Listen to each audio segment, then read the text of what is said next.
Amikor a Szelei autószervizt megismertem, előtte már nagyon sok autó és motorszerelőn jártam életemben.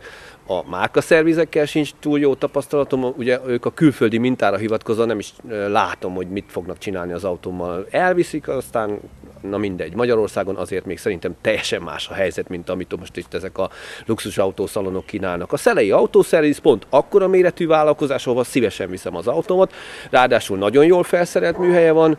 A múltkor is behoztam az autómat a megbeszélt időpontban, egyetlen percet sem kellett várnom, már a magasban volt az autó, Szelei úr megmutatta az autómon, hogy mit és miért kell cserélni, és elmondta, hogy milyen gyári és után gyártott megoldások vannak, és hogy melyik mennyibe kerül. Miután megjegyeztünk, saját autójával vitt haza, másnap, amikor az autó elkészült, felhívott telefonon, megmutatta a beépített új alkatrészeket, meg azokat a szereléseket, amelyek ugye közben derültek ki, míg szétszette az autót. A plusz dolgokért nem is kért pénzt. Az autó azóta gyönyörűen indul, csodás hangja, tényleg nagyon elégedett vagyok.